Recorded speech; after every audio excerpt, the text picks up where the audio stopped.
వాక్యంలో నుండి అపోస్తలుడైన పౌలు రోమీలకు రాసిన పత్రిక 6వ అధ్యాయం తీసుకుందాం. 18వ వచనం, 20వ వచనం, 21, 22వ వచనం వరకు మనమందరం కలిసి చదువుకుందాం.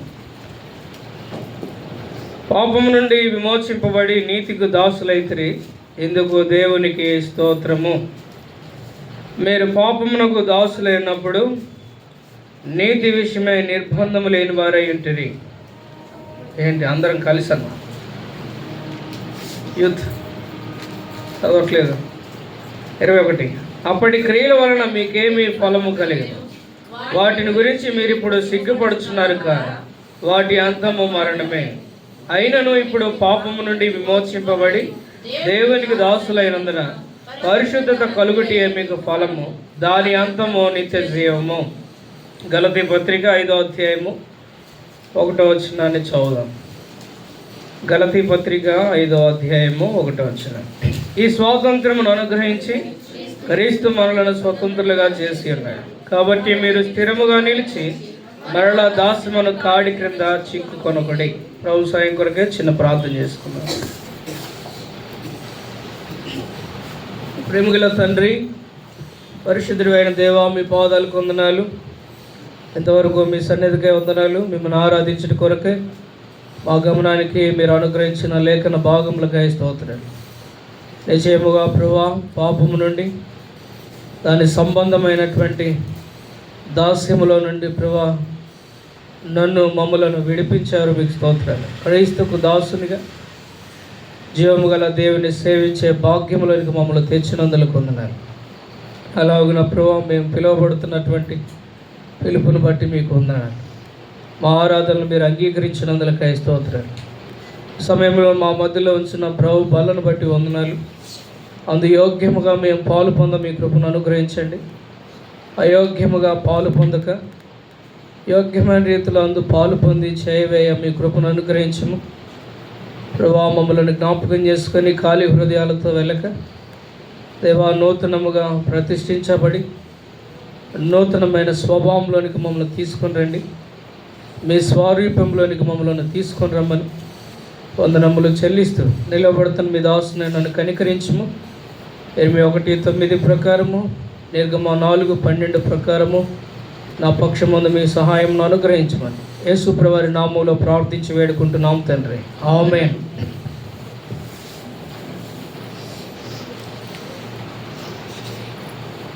మనం చదివిన భాగాలు రోమాపత్రిక 6వ అధ్యాయము 18వ వచనం, 20వ వచనం, 21, 22 వచనాలు. గలతీ పత్రిక 5వ అధ్యాయం 1వ వచనము. ఈ వచనాలన్నీ మనతో మాట్లాడినటువంటి చక్కని మాటలు ఆరాధన వర్తమానంలో మనం దేనికి దాసులమై ఇంటిమో మనకు జ్ఞాపకం చేయబడుతూ వచ్చాయి. మనం పాపమునకు దాసులమై ఉన్నాము. ప్రభు మనలను పాపదాస్యములో నుండి విడిపించబడి నీతికి దాసులుగా అనగా క్రీస్తుకు దాసులుగా మనలను చేస్తూ వచ్చాడు. క్రీస్తుకు దాసులంగా మనం చేయబడిన వారము. అలాగే గలతీ పత్రిక 5వ అధ్యాయం 1వ వచనంలో రాయబడింది, స్వతంత్రము ప్రభు అనుగ్రహించాడు, స్వాతంత్ర్యము మీకు అనుగ్రహించాడు. అనగా మన మీద ఉన్నటువంటి దాస్యము విరిచివేయబడిందని, దాస్యపు కాడి మన మీద తీసివేయబడిందని బహు స్పష్టంగా మాట్లాడుతూ వచ్చిన మాటలు.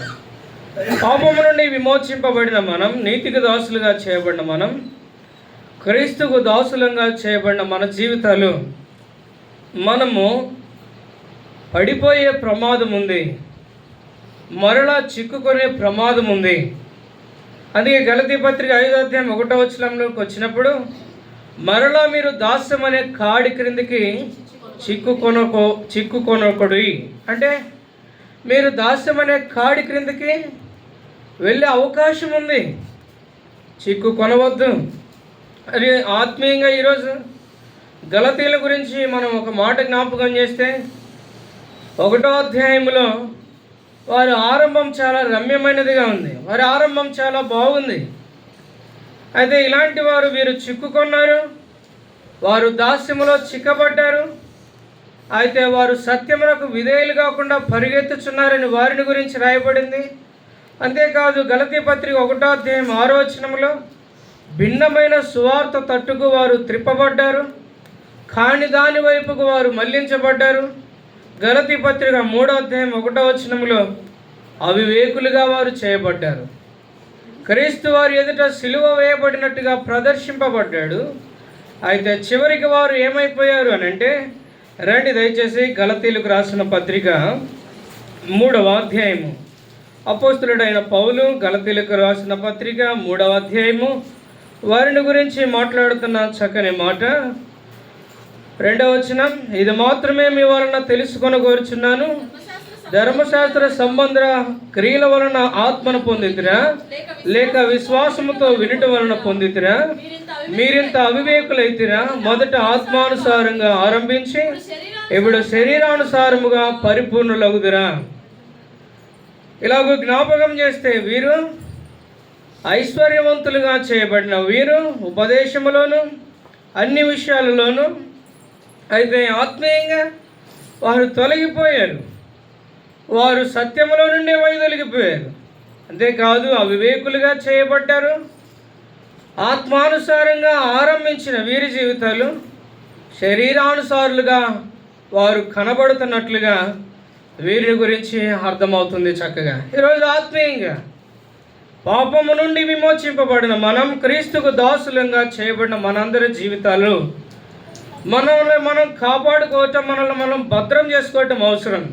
అందుకే జీవించే వారి ఇక మీదట తమ కొరకే కాక తమ నిమిత్తమే మృతి పొందిన క్రీస్తు కొరకు జీవించవలను. కొరింథీయులకు రాసిన 2వ పత్రిక, రండి దయచేసి కొరింథీయులకు రాసిన 2వ పత్రిక 5వ అధ్యాయము. కొరింథీయులకు రాసిన 2వ పత్రిక 5వ అధ్యాయము 15వ వచనం, జీవించు వారికి మీదట తమ కొరకే కాక తమ నిమిత్తము మృతి పొంది తిరిగి లేచిన వారికి జీవించుటకు ఆయన అందరి కొరకు మృతి పొందినని నిశ్చయించుకొనుచున్నాము. ఈరోజు ఆత్మీయంగా మనము జీవించాలి. దేని కొరకు అనంటే మన కొరకే మృతి పొంది తిరిగి లేచిన ప్రభు కొరకు మనం జీవించడం అవసరం. పాపం నుండి విమోచింపబడిన మనం, నీతికి దాసులంగా చేయబడిన మనం ప్రభు కొరకే జీవించడం అవసరం. కొరింథీయులకు రాస్తూ మొదటి పత్రిక 15వ అధ్యాయము వారిని గురించి ఒక మాట రాయబడింది. కొరింథీయులకు రాసిన మొదటి పత్రిక 15వ అధ్యాయం 19వ వచనం, ఈ జీవిత కాలము మట్టుకే మనము క్రీస్తునందు నిరీక్షించిన వారమైన ఎడల మనుషులందరికంటే దౌర్భాగ్యులమైందుము. వీరి స్థితి ఎలాగో ఉంది ఇక్కడంటే, ఈ లోకం మట్టుకే జీవించినంత వరకే అన్నట్లుగా ఉంది. వీరి స్థితి ఎలాగో ఉంది అని అంటే, ఈ లోకం మట్టుకే అన్నట్లుగానే ఉంది. ఈ లోకాన్ని విడిచిపెడితే ప్రభుతో మనం ఉండాలన్న సంగతి మరిచినట్లుగా వీరు ఉన్నట్లుగా కనబడుతుంది. వారే కాదు, ఈరోజు ఆత్మీయంగా మనము క్రీస్తుకు దాసులంగా చేయబడిన మనమందరము ఈరోజు ఎలాంటి వారిగా ఉండాలంటే, ఈ లోక మట్టుకే కాదు, ఈ లోకం మట్టుకే జీవించడం కాదు, ఈ లోకాన్ని విడిచిపెడితే తండ్రితో ఉండాలి, ప్రభుతో ఉండాలి. దిస్ ఈజ్ యువర్ హోప్, ఇది మన నిరీక్షణ. దిస్ ఈజ్ యువర్ డిజైర్, ప్రభుత్వం మనం ఉండాలి, ఇది మన కోరిక. దిస్ ఈజ్ యువర్ ఆంబిషన్, అంటే ఇది మన లక్ష్యమై ఉండాలి. ఏంటి? ఈ లోకాన్ని నేను విడిచిపెడితే నేను ప్రభుతో ఉండాలి. అల్టిమేట్గా దిస్ ఈజ్ యువర్ గోల్ అయి ఉండాలి. అంటే ఇది మన గురి అయి ఉండాలి. ఖచ్చితంగా ఈ లోకాన్ని విడిచిపెడితే నేను ప్రభుతో ఉండాలి, ప్రభువును కలుసుకోవాలి. అలాగ ఉండాలంటే ప్రభు కొరకే ఈ లోకంలో జీవించాలి. ప్రభు కొరకే జీవించాలి అని అంటే ఒక వ్యక్తి 400 అనుభవం తనలో ఉండాలి. ఏంటది అని అంటే త్వరగా చెప్తాను. ఈ లోకము దాని సంబంధమైన వాటికి సిలువ వేయబడకుండా ఒక వ్యక్తి ప్రభు కొరకు జీవించలేడు. అందుకే గలతీ పత్రిక 2వ అధ్యాయం 20వ వచనంలో పౌలు అపోస్తలుడు ఈ మాట అంటాడు, నేను క్రీస్తుతో కూడా సిలువ వేయబడి ఉన్నాను, ఇకనో జీవించువాడును నేను కాను, క్రీస్తే నా యందు జీవించుచున్నాడు. నేను ఇప్పుడు శరీరమందు జీవించున్న జీవితం నన్ను ప్రేమించి నా కొరకు తను తాను అప్పగించుకున్న దేవుని కుమారుని యందు విశ్వాస మూలమున నేను జీవించుచున్నాను. నేను జీవించాలి అని అంటే, ఈరోజు ఆత్మీయంగా మనం జీవించాలి అని అంటే, ప్రభువును కలుసుకోవాలంటే, ఈరోజు ఆత్మీయంగా చావకపోతే ఈరోజు మనం జీవించలేం ప్రభు కొరకే. ఆత్మ సంబంధమైన మరణం మన జీవితంలో లేకపోతే మనము జీవించలేం. అందుకే పౌలు అంటాడు, నేను క్రీస్తుతో సిలువ వేయబడి ఉన్నాను. ఈరోజు మనం సిలువ వేయబడకుండా ప్రభు కొరకు జీవించలేము, ప్రభువును కలుసుకోలేము. ఒక దినం రాబోతుంది. అంతేకాదు, గలతీ పత్రిక 5:24 క్రీస్తు యేసు సంబంధులు శరీరమును దాని ఇచ్చలకును దురాశలకును సిలువ వేసి ఉన్నారు. క్రైస్తవుడు, క్రీస్తు సంబంధిగా చేయబడినవాడు, విశ్వాసి ఈరోజు దేనికి? శరీరమును దాని ఇచ్చలకు దురాశలకు సిలువ వేయబడకుండా ప్రభు కొరకు జీవించలేడు. అంతేకాదు, ప్రాచీన స్వభావం సిలువ వేయబడాలి. రోమపత్రిక 6:6 ఈ మాట రాయబడింది, ఏలైనగా మన ప్రాచీన స్వభావము సిలువ వేయబడి ఉన్నది. ఈరోజు ప్రాచీన స్వభావము, ప్రాచీన పురుషుడు, ఈ మనుషుడు మనలో తొంగి చూడటం కాదు, కానీ ఈరోజు ఆత్మీయంగా ప్రాచీన స్వభావం సిలువ వేయబడకుండా ప్రభు కొరకు ఏ మనుషుడు జీవించలేడు, ప్రభుతో ఉండలేడు, ప్రభువును కలుసుకోలేడు. అంతేకాదు, గలతీ పత్రిక 6:14 ఈ మాట రాయబడింది, ఏమని?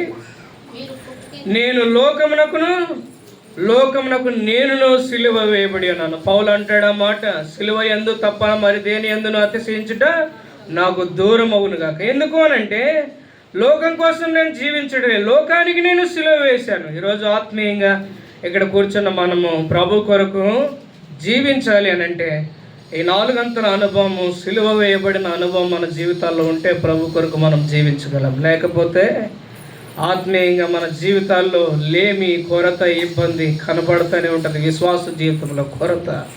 అందుకే ఈరోజు ఆత్మీయంగా కొరింథీయులకు రాసిన 2వ పత్రిక 7:1 చదువుకొని ముందుకు వెళ్దాం. కొరింథీయులకు రాసిన 2వ పత్రిక 7:1 ప్రియులారా, మనకి వాగ్దానములు ఉన్నవి గనుక దేవుని భయముతో పరిశుద్ధతను సంపూర్తి చేసుకొనొచ్చు, శరీరమునకును ఆత్మకును కలిగిన సమస్త కల్మషం నుండి మనలను పవిత్రులుగా చేసుకుందాము. ఈరోజు ఆత్మీయంగా ఈ అనుభవం మనలో ఉంటే మనం ప్రభు కొరకు జీవించగలం. చక్కగా దేవుని అందలి భయముతోనూ మన పరిశుద్ధతని సంపూర్తి చేసుకోవటం అవసరం. ఈరోజు మనము పరిపూర్ణముగా చేయబడాలి, ఆత్మీయంగా ప్రభు కొరకు జీవించాలి. పరిపూర్ణంగా చేయబడకుండా, పరిపూర్ణత లేకుండా, సంపూర్ణత లేకుండా ముందుకు సాగలేము. పరిపూర్ణత లేకుండా, సంపూర్ణత లేకుండా ప్రభు కొరకు జీవించలేము. మనసులో పెట్టుకుందాం, ఆత్మీయంగా ప్రభు కొరకు మనం జీవించే వారిగా ఉందాం. ముందుకు వెళ్దాం. ఇక నేను ఇప్పుడు కొన్ని విషయాలు మీ గమనానికి తీసుకొని వస్తాను. ఏంటి అవి అంటే, రోమాపత్రిక 6:18 ఆ వచనాన్ని ఆధారం చేసుకొని, పాపం నుండి విమోచింపబడిన మనం క్రీస్తుకు దాసులుగా చేయబడ్డాము.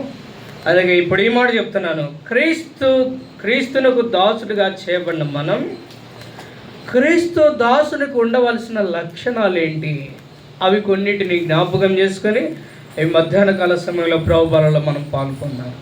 క్రీస్తు దాసునికి ఉండవలసినటువంటి లక్షణాలు మనలో లేకపోతే మనము నిశ్చయముగా మరలా దాస్యం అనే కాడి కింద చిక్కుకునేటటువంటి అవకాశం ఉంది. అందుకే క్రీస్తు దాసునిగా చేయబడిన మనం, నీతికి దాసులుగా చేయబడిన మనందరి జీవితాల్లో ఈ శ్రేష్టమైన లక్షణాలు మనలో కలిగి ఉందాం.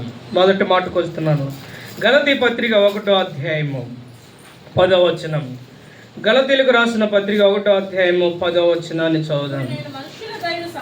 నేను మనుషుల దయను సంపాదించుకొని చూచున్నానా? దేవుని దయను సంపాదించుకొని చూచున్నానా? నేను మనుషులను సంతోషపెట్టగోరుచున్నానా?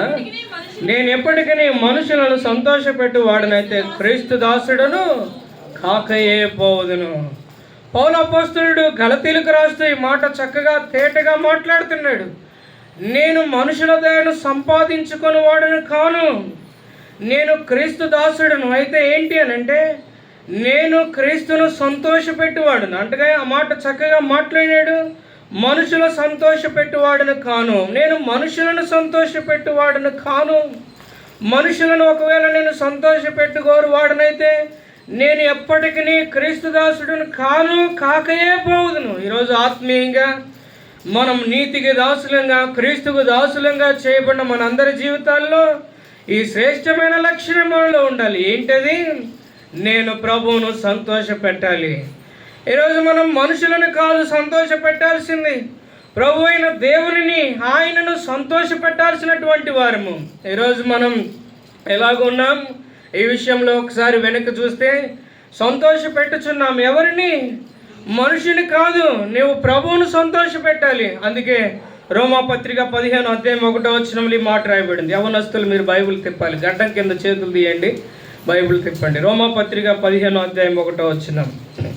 రోమాపత్రిక 15:1. కాగా బలవంతులమైన మనము మనలను మనమే సంతోషపరచుకొనక. చక్కని మాట, చాలా అంతే. మనలను మనమే సంతోషపరచుకొనక. చాలాసార్లు మనము ఇతరులను సంతోష పెట్టాలనుకుంటాము, అంతేకాదు చాలాసార్లు మనలను మనమే సంతోష పెట్టుకోవాలని చూస్తాం. అది కాదు, మనలను మనమే సంతోషపరచుకొనక. మరి ఏంటి? కొలస్సీ పత్రిక 3వ అధ్యాయం. దయచేసి మీ బైబిల్ తిప్పండి. కొలస్సీలకు రాసిన పత్రిక 3వ అధ్యాయము. కొలస్సీలకు రాసిన పత్రిక 1వ అధ్యాయము. కొలస్సీలకు రాసిన పత్రిక 1వ అధ్యాయము 12వ వచనంలో మధ్య భాగంలో నేను ఒక మాట చదువుతున్నాను, గమనించండి. దేవుని విషయమైన జ్ఞానమందు అభివృద్ధి పొందుచు అన్ని విషయములలో ప్రభువును సంతోష పెట్టినట్లు. ఈ చక్కని మాటను మనం అండర్లైన్ చేసుకుందాం. అన్ని విషయంలో ప్రభువును సంతోష పెడదాం. అన్ని విషయములలో ప్రభువును సంతోష పెట్టు వారంగా మనం ఉండాలి. ఈరోజు ఎలాగున్నాం? మనం పాపం నుండి విమోచింపబడ్డాం, నీతికి దాసులంగా చేయబడ్డాం. ఈరోజు మన జీవితంలో మనకు ఉండాల్సిన చక్కని శ్రేష్టమైన లక్షణం ఏంటి అని అంటే, నేను ప్రభువును సంతోష పెట్టాలి. ఈరోజు నిన్ను నువ్వు సంతోషపరచుకోవటం కాదు, ఇతరుల సంతోషం కోసం పరిగెత్తడం కాదు. చాలాసార్లు మనుషులను సంతోష పెడుతుంటాం. మనుషులు మనకేదో ఇస్తారని, మనకేదో చేస్తారని మనుషుల మెప్పును కోరుకొని అనేక సార్లు మనుషులను సంతోష పెట్టే వారిగా ఆ క్రమంలో ప్రభు అయిన దేవుణ్ణి సంతోషపరచకుండా ఉంటాం. ఈరోజు అలాంటిది కాదు. ప్రభువును సంతోష పెడదాం, ప్రభువును ఆనందింపజేద్దాం. అన్ని విషయాలలో ప్రభువును సంతోష పెట్టే వారిగా ఉందాం. క్రీస్తు దాసుడికుండే లక్షణం ఏంటి? ప్రభువును సంతోష పెట్టేవాడు. అందుకే ఉదాహరణకు ఒక వ్యక్తిని జ్ఞాపకం చేసుకుంటే, ప్రభు ఆ వ్యక్తిని బట్టి ఏం చేస్తున్నాడు? బాధపడుతున్నాడు, దుఃఖపడుతున్నాడు. అంటే ఆయన అన్నాడు, నేను సంతాపపడుతున్నాను. దేనికి? ఎవరిని బట్టి? సౌలును బట్టి. 1 సమూయేలు గ్రంథం 15వ అధ్యాయం 11వ వచనం. 1 సమూయేలు గ్రంథం 15వ అధ్యాయము 11వ వచనంలో ఒక మాట ఉంది, చదువుదాం.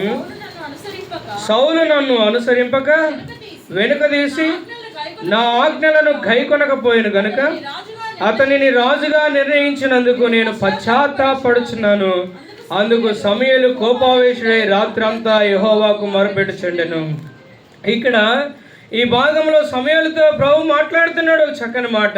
ఏమని అంటే, సౌలుని గురించి, నేను పశ్చాత్తాపడుచున్నాను రాజుగా అతన్ని చేసినందుకు, రాజుగా అతన్ని నిర్ణయించినందుకు నేను అతని విషయంలో పశ్చాత్తాపడుచున్నాను, దుఃఖపడుచున్నాను. కారణం ఏంటి అంటే, నా ఆజ్ఞల విషయంలో అతడు వెనుక తీయబడ్డాడు, ఆజ్ఞను అనుసరించలేదు, ఆజ్ఞను త్రోసివేశాడు.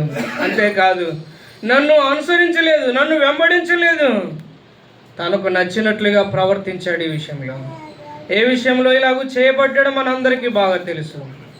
ఈ మనుషుని గురించి ఒక మాట జ్ఞాపకం చేస్తే, సౌలు అంటాడు తనను గురించి ఒక మాట. 17వ వచనం, 1 సమూయేలు గ్రంథం 15వ అధ్యాయము 17వ వచనం.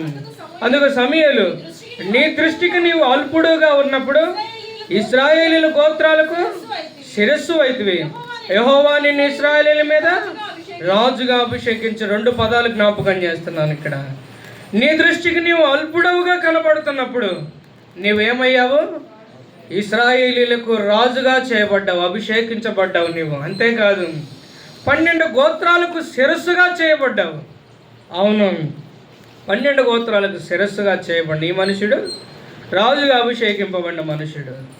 ప్రభువును సంతోష పెట్టాల్సిన వాడు అయితే ప్రభు పశ్చాత్తాపడుచున్నాడు తన విషయం. ఈరోజు ఆత్మీయంగా దేవుని ఆజ్ఞలు మనం గైకొనకపోతే, దేవుని ఆజ్ఞలు మనం అనుసరించకపోతే, దేవుని ఆజ్ఞల విషయంలో వెనుక తీయబడితే ఈరోజు నిశ్చయముగా మన పట్ల ప్రభు ఇలాంటిదే ఆయనకు కలుగుతుంది. బాధ, వేదన, పశ్చాత్తాపం కలుగుతూనే ఉంటుంది. అందుకే ఈరోజు మనసులో పెడదాం ఆత్మీయంగా, నేను వాక్యానికి అనుకూలంగా, వాక్యానికి భిన్నంగా మరొకటి ఏది చేయను. ఇది మన తీర్మానం అయితే చాలా బాగుంటుంది. ఆజ్ఞను అనుసరించే విషయంలో వైదొలిగిపోకుండా నిజమైన యూదుడు ధర్మశాస్త్రం ప్రకారం జీవిస్తాడు. నిజమైన క్రైస్తవుడు వాక్యాన్ని మీరి ఎక్కడా కూడా తాను పాపం చేయడు, లోపానికి గురికాడు. నిజమైన క్రైస్తవుడికి ఉండే లక్షణం వాక్యానికి లోబడుట, వాక్యాన్ని హత్తుకొనుట, వాక్యాన్ని ప్రేమించుట. ఈరోజు ఈ విషయంలో మనం ఎలాగున్నాము? ప్రభువును సంతోష పెడదాం ఆత్మీయంగా. అన్ని విషయాల్లో మనం ప్రభువును సంతోషపెట్టేవారిగా ఉందాం, మనుషులను కాదు. క్రీస్తు దాసునికి ఉండే లక్షణం ఏంటి చెప్పండి? ప్రభువును సంతోష పెట్టట. రెండో మాటకు వెళ్దాం రండి. రెండో మాటకు వెళ్దాం. ఎఫెసీయులకు రాసిన పత్రిక 6వ అధ్యాయం 6వ వచనం. క్రీస్తు దాసునికి ఉండే లక్షణాలు మనం జ్ఞాపకం చేసుకుంటున్నాము. మనుషులను సంతోషపెట్టు వారు చేయనట్లు చేయక, కంటికి కనబడుటకే కాక క్రీస్తు దాసులమని ఎరిగి దేవుని చిత్తమును మనోపూర్వకముగా జరిగించచ్చు. రెండవ చక్కని మాట ఇక్కడ. క్రీస్తు దాసుడిగా చేయబడిన వారిలో ఉండాల్సిన లక్షణం ప్రభువును సంతోషపెట్టుట. రెండవదిగా ఇక్కడ క్రీస్తు దాసుడిగా చేయబడిన వాడు దేవుని చిత్తమును జరిగించుట. ఈరోజు ఆత్మీయంగా ప్రభువుకు దాసులంగా చేయబడిన మనం, క్రీస్తుకు దాసులంగా చేయబడిన మనం అందరము మనం ప్రభువును సంతోషపెట్టాలి. అంతేకాదు రెండవ లక్షణం ఇక్కడ ప్రాముఖ్యమైనది, దేవుని చిత్తము చొప్పున చేయుట, దేవుని చిత్తము జరిగించుట. ఇది ఎంతో ప్రాముఖ్యమైనది. ఇందుకు ఉదాహరణకు యేసుక్రీస్తు ప్రభువారిని మనం సాదృశ్యంగా తీసుకుంటే, ఆయన సిలువలో పలికిన 5వ మాటను గురించి మాట్లాడాడు. ఏంటి ఆ మాట? సిలువలో పలికిన 5వ మాట సమాప్తమైనదని పలికాడు. అంటే ఆయన సమాప్తమైనదని పలకటానికి కారణం ఏంటి అని అంటే, తండ్రి అయిన దేవుడు తన పట్ల తనకు అప్పగించిన ప్రతి దానిని సంపూర్ణంగా నెరవేర్చాడు. అంటే ఎలాగూ అని అంటే తన ఇష్ట ప్రకారంగా కాదు, దేవుని ఇష్టము చొప్పున, దేవుని చిత్తము చొప్పున జరిగించాడు, చేశాడు. ఆయన జీవించిన 33.5 సంవత్సరాల్లో 30 సంవత్సరాలు తల్లిదండ్రుల పెరుగుతూ, తల్లిదండ్రుల సంరక్షణలో ఉంచబడి పెరిగి అలాగ ఉంటే, 3.5 సంవత్సరాలు పరిచర్య చేసిన కాలంలో ప్రభు అయిన దేవుడు తండ్రి అయిన దేవునికి విరోధంగా ఎక్కడ నడుచుకోలేదు. దేవుని చిత్తము చొప్పున చేశాడు. అందుకే యోహాను సువార్త 5వ అధ్యాయం 30వ వచనం చదువుదాం. యోహాను సువార్త 5వ అధ్యాయము 30వ వచనాన్ని చదువుకుందాం. దయచేసి త్వరగా చూద్దాం. యోహాను సువార్త 5వ అధ్యాయం 30వ వచనం. నా అంతటా నేనేమీ చేయలేను, నేను వినున్నట్లుగా తీర్పు తీర్చుచున్నాను. నన్ను పంపిన వాని చిత్త ప్రకారమే చేయగోరుదును గాని నా ఇష్ట ప్రకారము చేయగోరను గనుక నా తీర్పు న్యాయమైనది. ప్రభు అంటున్నాడు ఇక్కడ చక్కని మాట. ఏంటి? తండ్రి అయిన దేవుని చిత్తం, నన్ను పంపిన వాని చిత్త ప్రకారమే చేయదును కానీ నా ఇష్ట ప్రకారం నేను చేయను. ఈరోజు ఆత్మీయంగా క్రీస్తుకు దాసులంగా చేయబడిన మన జీవితాల్లో ఉండాల్సింది ఏంటి అని అంటే, మనలను సృజించిన సృష్టికర్త అయిన దేవుడు, పాపం నుండి విమోచింపబడిన ఆ ప్రభు అయిన దేవునికి విరోధంగా ఏది కూడా చేయనేరము, చేయజాలము కూడా సాహసించి. అందుకే ఈ పదాన్ని దేవుని చిత్తము చొప్పున జరిగించటం మన జీవితాల్లో అవసరం. అందుకే ఆయన ఒక మాట అన్నాడు, గ్రంథపు చుట్టలో నన్ను గూర్చి వ్రాయబడిన ప్రకారం నేను ఇదిగో వచ్చి ఉన్నాను, నీ చిత్తం నెరవేర్చుటకు నేను వచ్చి ఉన్నాను. ఎక్కడ రాయబడింది అన్నమాట? హెబ్రీలకు రాసిన పత్రిక 10వ అధ్యాయం. త్వరగా తీద్దాం. హెబ్రీలకు రాసిన పత్రిక 10వ అధ్యాయము 7వ వచనం. అప్పుడు నేను గ్రంథపు చుట్టలో నన్ను గూర్చి వ్రాయబడిన ప్రకారము దేవా నీ చిత్తము నెరవేర్చుటకు ఇదిగో నేను వచ్చి ఉన్నాను అంటిని. ఇక్కడ చక్కని మాట. గ్రంథపు చుట్టలో నన్ను గూర్చి వ్రాయబడిన ప్రకారం నీ చిత్తం నెరవేర్చుటకు నేను వచ్చి ఉన్నాను. అంటే ఈరోజు మనం చూస్తున్నాము, క్రీస్తు దాసునికి ఉండాల్సిన లక్షణం దేవుని చిత్తం నెరవేర్చుట. ఈరోజు ఆత్మీయంగా ప్రభు అయిన దేవుని సాదృశ్యంగా మనం తీసుకుంటే యేసు ప్రభువారు ఆయన తండ్రి అయిన దేవుని చిత్త ప్రకారమే చేశాడు, చిత్త ప్రకారమే జీవించాడు. ఆయన సంకల్పం అంతా నెరవేర్చాడు. అందుకే యోహాను సువార్త 4:34 ఏం చెప్పాడు అన్నమాట? రెండో మాట చదువుదాం. యోహాను సువార్త 4:34 ఏ మాట రాయబడింది? యేసు వారిని చూచి నన్ను పంపిన వాని చిత్తం నెరవేర్చుటయో ఆయన పని తుదముట్టించుటయో నాకు ఆహారమునై ఉన్నది. నన్ను పంపిన వాని చిత్తం నెరవేర్చుట నా పని అయి ఉన్నది, నాకు ఆహారమునై ఉన్నది. ఇది ప్రభువైన యేసుక్రీస్తు వారి గురించి పదే పదే పదే పదే చెప్పబడుతుంది. అందుకే యోహాను సువార్త 17:4 ఈ మాట రాయబడింది. ఏమని? ఆయన సాక్ష్యం ఇస్తున్నాడు. ఆయన ఒక చక్కని సాక్ష్యం. అది ఏంటి అని అంటే, చేయుటకు నీవు నాకు ఇచ్చిన పనిని సంపూర్ణంగా నేను నెరవేర్చుతుని, భూమి మీద నిన్ను మహిమపరిచుతుని. ఎలాగో చెప్పగలిగాడు ప్రభు అంటే, దేవుని చిత్తం, తండ్రి అయిన దేవుని చిత్తము ప్రకారం చేశాడు, ఆ ప్రకారము నడిపాడు, ఆ ప్రకారమే చేశాడు. ఈరోజు ఆత్మీయంగా జ్ఞాపకం చేసుకుంటే, ఇక్కడ మరి ఈ వ్యక్తినే మరలా తీసుకొని వస్తే, సౌలునే ఏం చేశాడు? దేవుని చిత్తం ఎక్కడన్నా చేశాడా? దేవుని చిత్తం చొప్పున ఎక్కడా చేయలేదు. తన మీద ఉన్న నాయకుడు సమూయేలు తన అధికారానికి కూడా లోబడినట్లు ఎక్కడా కానరాదు. ఆ మాటలు మీరు తర్వాత చూడండి. నేను వచ్చే వరకు నీవు బలి అర్పించొద్దు అని అంటే, ఆయన రాకముందే, ఆయన సమీపించక మునిపే ఈ మనుషుడు అక్కడ బలి కూడా అర్పించాడు. అంటే ఆజ్ఞల విషయంలో, దేవుని చిత్తం విషయంలో సొంత ఏర్పాటు కలిగిన వాడు సౌలు. అందుకే తాను ఇశ్రాయేలులకు రాజుగా ఉండకుండా తీసివేయబడ్డాడు. ఇంకొక మాట చెప్పనా, తన గురించి జ్ఞాపకం చేసుకుందాము.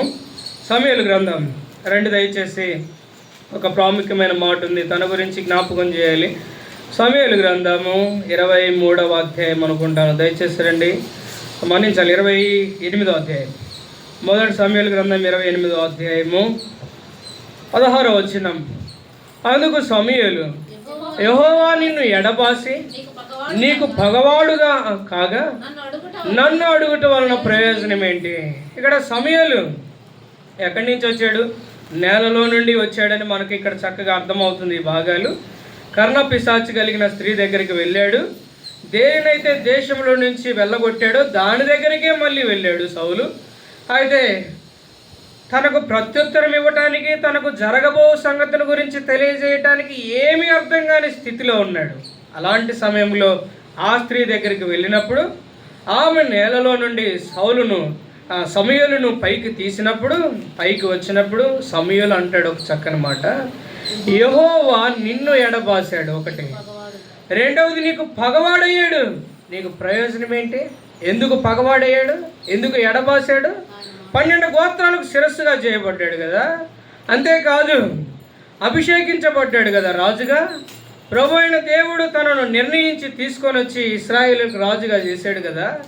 ఇలాంటి వాడు ఏమైపోయాడు లాస్ట్కి తెలుసా? చివరికి విసర్జింపబడ్డాడు. అందుకే పగవాడుగా చేయబడ్డాడు. అందుకే ప్రభు అయిన దేవుడు ఎడబాసాడు తనను. తనకు ప్రయోజనం ఏమీ లేకుండా పోయింది. మొదటి సమూయేలు గ్రంథం 16వ అధ్యాయం 1వ వచనం. అంతటి యెహోవా సమూయేలుతో ఇలాగ సెలవిచ్చును, ఇశ్రాయేలీయుల మీద రాజుగా ఉండకుండా నేను విసర్జించిన సౌలును గురించి.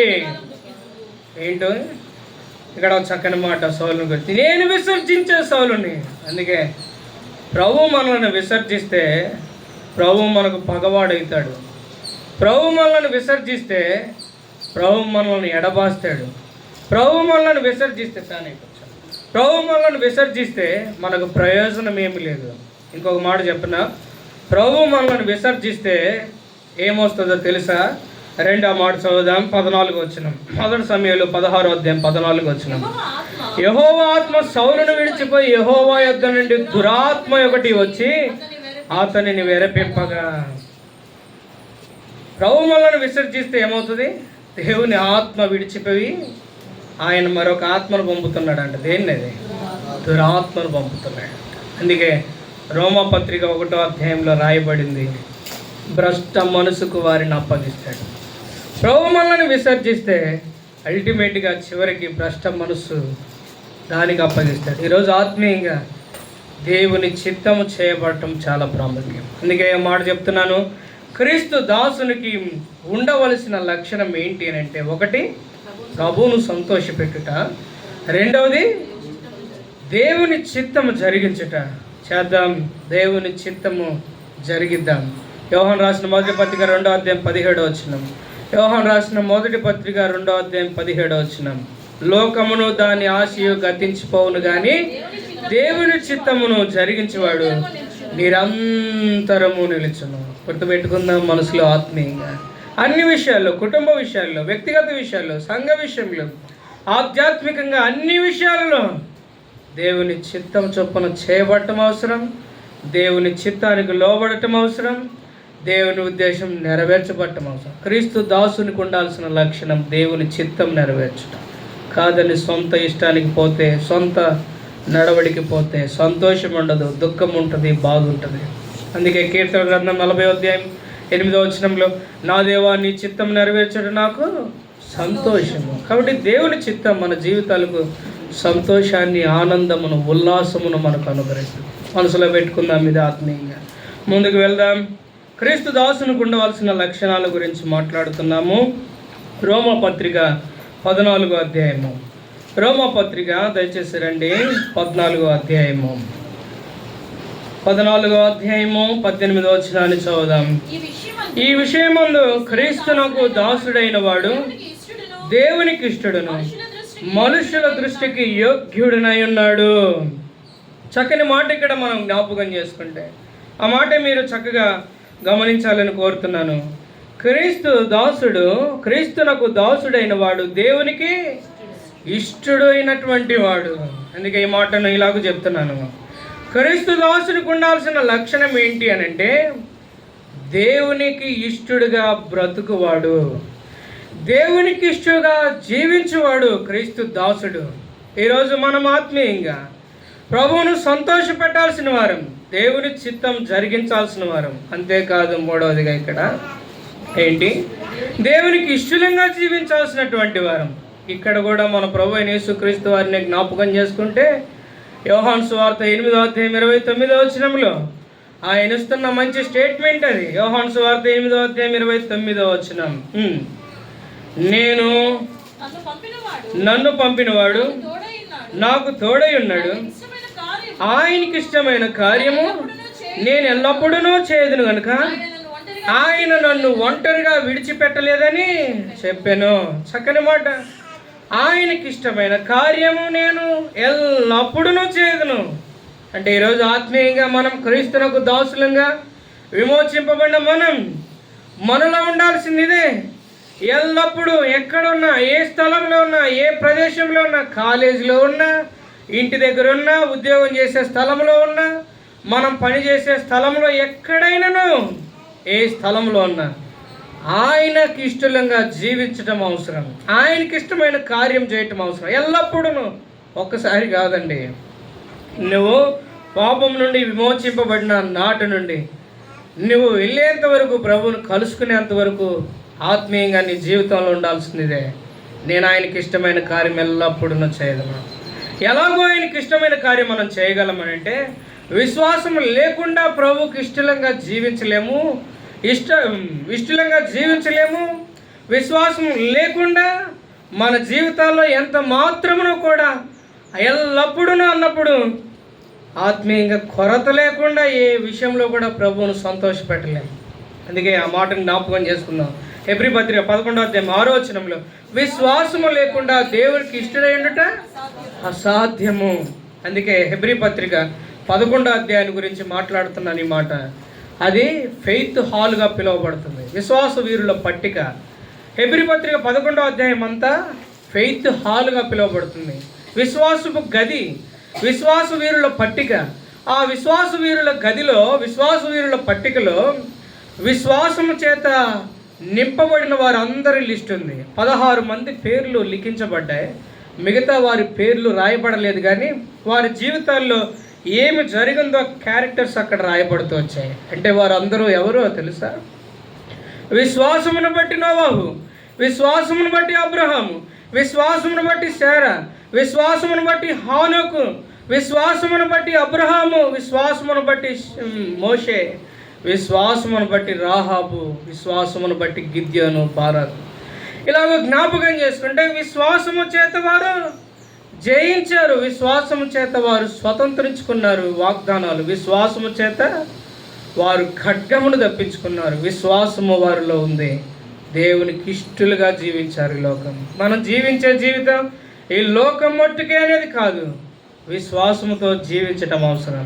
ఈరోజు ప్రియమైన సహోదరి సహోదరుడు, హానోకు దగ్గరికి వెళ్తే హానోకు అను పేరుకు అర్థం ప్రతిష్ఠితుడు. తాను 65 సంవత్సరాలు తాను ఎలాగూ జీవించాడు, ప్రభు లేకుండా జీవించాడు. తాను జీవించిన జీవిత దినాలు 365 సంవత్సరాలు. హానోకు మెతూషేలను కనిన తర్వాత 300 సంవత్సరాలు దేవునితో కూడా నడిచెను. నడుస్తూ నడుస్తూ నడుస్తూ నడుస్తూ ఒకరోజు వచ్చింది, ప్రభు అయిన దేవుడు మరణాన్ని చూడకుండా తీసుకొని పోయాడు, కొనిపోయాడు. అంటే ఎందుకు? దేవునికి ఇష్టడుగా ఉన్నాడు. ఈరోజు ఇష్టమైన కార్యం చేద్దాం, అన్ని విషయాల్లో ప్రభుకి ఇష్టంగా జీవిద్దాం. హానోకుకు లేదంటారా? అన్ని బాధ్యతలు ఉన్నాయి, భార్య ఉంది, పిల్లలు ఉన్నారు, అన్ని పరిస్థితులు ఉన్నాయి, అన్ని భారములు ఉన్నాయి, కుటుంబపరమైనటువంటి బాధ్యతలు ఎన్నో ఉన్నాయి. అయినను దేవునికి ఇష్టడుగా తాను జీవించాడు. ఎక్కడ కూడా విశ్వాసాన్ని దాటేసి దానిని పక్కకు నెట్టేసి జీవించిన వాడు కానే కాదు. ఈరోజు ఆత్మీయంగా మనందరి జీవితాల్లో దేవునికి ఇష్టంగా జీవించడం అవసరం. అందుకే పౌలు అపోస్తలుడు కొరింథీయులకు రాసిన 2వ పత్రిక 5వ అధ్యాయం 9వ వచనంలో ఈ మాట మాట్లాడుతున్నాడు. 2 కొరింథీ 5వ అధ్యాయము 9వ వచనం. 2 కొరింథీ 5వ అధ్యాయం 9వ వచనం. కావున దేహమందునను దేహమును విడిచినను ఆయనకి ఇష్టమై ఉండవలనని మిగులు ఆపేక్షించుచున్నాము. ఏంటి పౌలు కోరిక ఏంటి అని అంటే దేవునికి ఇష్టంగా జీవించాలి. దేహాన్ని విడిచిపెట్టినా సరే, ఈ దేహంలో మేము ఉన్నా సరే, ఏంటి మా స్థితి అని అంటే చివరికి అల్టిమేట్గా మేము ఆయనకి ఇష్టంగా జీవించాలి, మేము ఆయనకి ఇష్టంగా జీవించాలి. ఈరోజు క్రీస్తు దాసుడు ఎవరికి ఇష్టడుగా ఉండాలి? ప్రభువుకి ఇష్టడుగా జీవించాలి. దేవునికి ఇష్టడుగా జీవించే విషయంలో ఎలాగున్నామో ఈ విషయంలో వెనుకబడితే నష్టపోతాం ఆత్మీయంగా. ప్రభువుకి ఇష్టంగా జీవిద్దాం. అందుకే ఒక మాట జ్ఞాపకం చేస్తున్నాను. కొరింథీయులకు రాసిన 1వ పత్రిక 10వ అధ్యాయము. రండి, ఇశ్రాయేలీల ప్రజల గురించి రాయబడిన చక్కని మాట. కొరింథీయులకు రాసిన 1వ పత్రిక 10వ అధ్యాయము 5వ వచనం. అయితే వారిలో ఎక్కువ మంది దేవునికి ఇష్టలుగా ఉండకపోయి కనుక అరణ్యంలో సంహరింపబడి. వారిని గురించి రాయబడిన మాట. వారిలో దేవునికి ఇష్టలుగా ఉండలేకపోయారంట. పాపం నుండి విమోచింపబడిన మనం కూడా అంతే. దేవునికి ఇష్టంగా లేకపోతే నష్టపోతాం సుమా. వారంతా నష్టపోయారు అని అంటే వారి గురించి మాట చెప్తే 6 లక్షల మంది కాల్బములు బయటకు వస్తే ఎంతమంది వెళ్ళారు కనాన్లోనికి? కేవలం 2 ప్రవేశపెట్టబడ్డారు. కారణం ఏంటనంటే వారు దేవునికి ఇష్టలుగా ఉండలేకపోయారు. అంటే ఏదైతే విడిచిపెట్టారో 430 సంవత్సరాలు బానిసలుగా జీవించిన ఐగుప్తును విడిచిపెట్టలేకపోయారు. అవే జ్ఞాపకమునకు వచ్చినాయి. అయితే వాటిని అభ్యసించి ఐగుప్తు వారి హృదయాల్లో రాయబడి ఉంది. ప్రభు వాక్యం రాయబడలా, ధర్మశాస్త్రం వారి హృదయంలో ఆంతర్యంలో రాయబడలా. కనుక నేను నష్టపోయారు. ఈరోజు ఆత్మీయంగా మనం ప్రభుకి ఇష్టంగా జీవించేవారిగా ఉన్నాం. క్రీస్తు దాసునికి ఉండాల్సిన లక్షణం ఇదే. ఏంటి? మొదటిది ఏంటి? ప్రభువును సంతోషపెట్ట. రెండవది ఏంటి? దేవుని చిత్తం జరిగించుట క్రీస్తు దాసుడు. మూడవది ఏంటి? దేవునికి ఇష్టడేనట. నాలుగోది మరొక మాట జ్ఞాపకం చేసుకుందాం రండి. కొలస్సీ పత్రిక 4వ అధ్యాయం 12వ వచనం. కొలస్సీలకు రాసిన పత్రిక 4వ అధ్యాయం 12వ వచనం. మీలో ఒకడును క్రీస్తు యేసు దాసుడునైన ఎపఫ్రా మీకు వందనములు చెప్పుచున్నాడు. మీరు సంపూర్ణులను ప్రతి విషయంలో దేవుని చిత్తమును గురించి సంపూర్ణ ఆత్మ నిశ్చయత గలవారే నిలకడగా ఉండవలనని ఇతడు ఎల్లప్పుడూ మీ కొరకు తన ప్రార్థనలో పోరాడుచున్నాడు. చక్కగా చెప్తాను క్లుప్తంగా.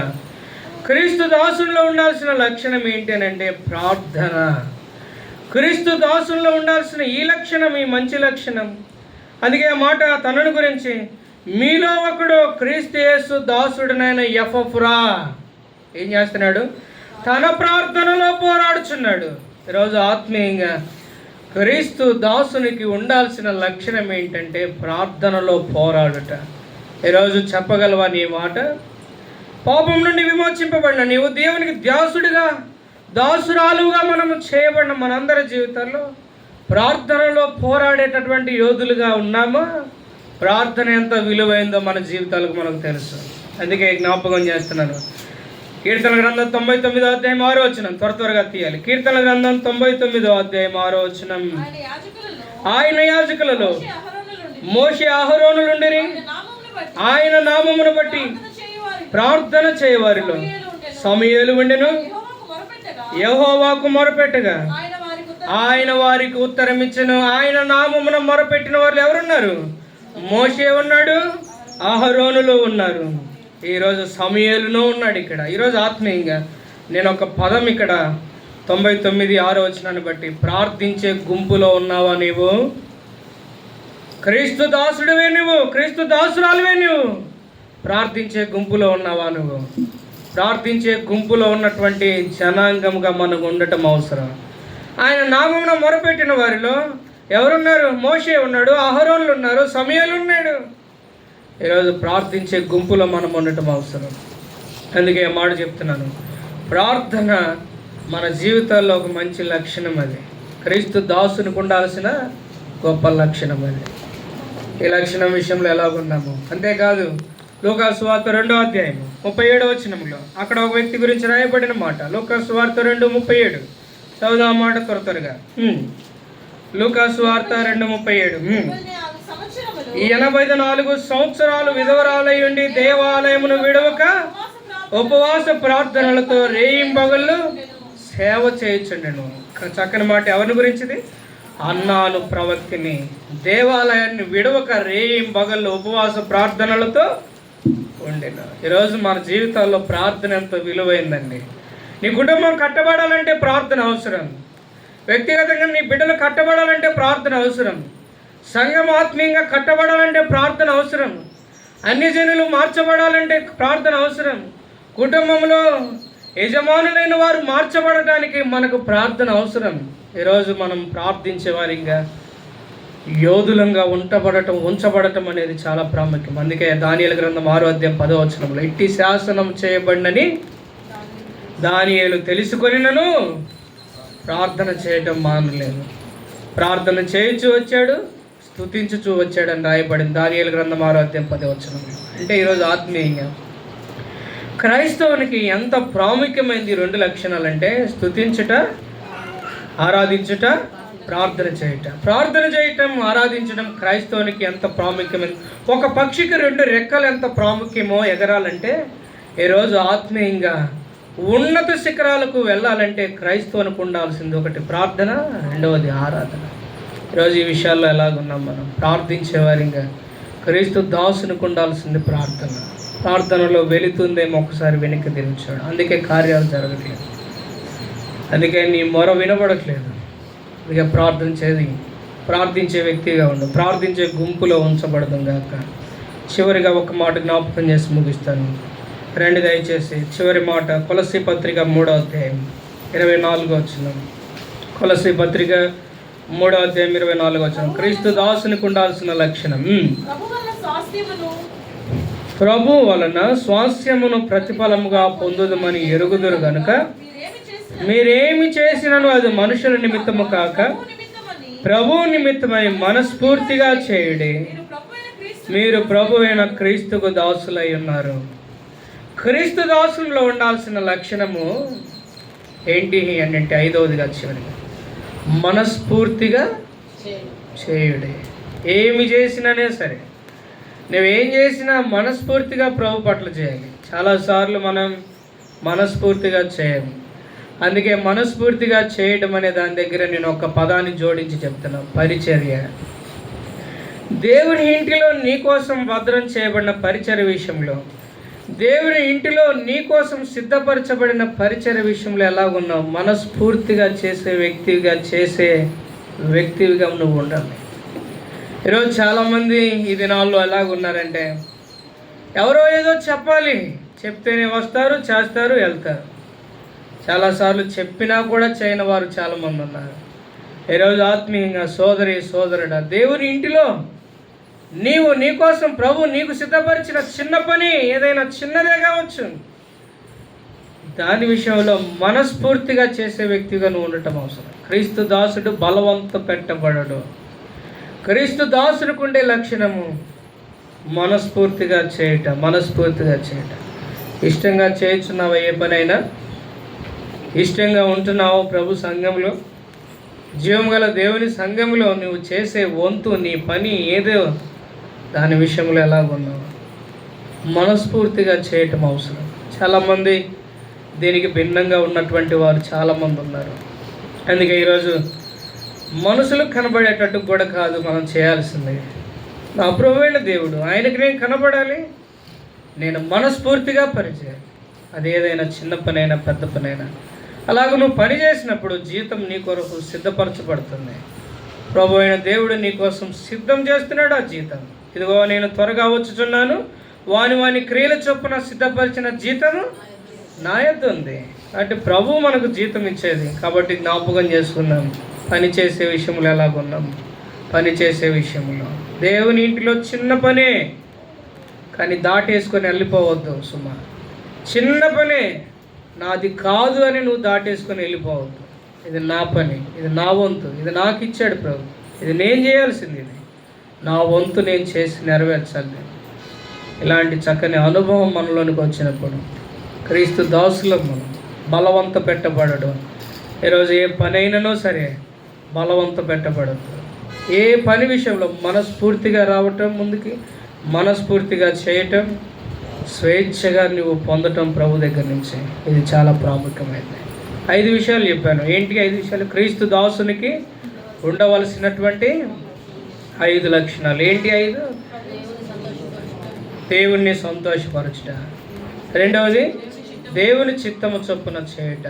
3వది దేవునికి ఇష్టలంగా జీవించుట. 4వది ప్రార్థన యోధులంగా మనం ఉండుట. 5వది మనస్ఫూర్తిగా సేవ చేయుట, పని చేయుట. ఇలాంటి విషయాలు ఎలాగున్నామో మనం ప్రభుకి అప్పగించుకొని ప్రభు వల్ల పాల్పొందగలం.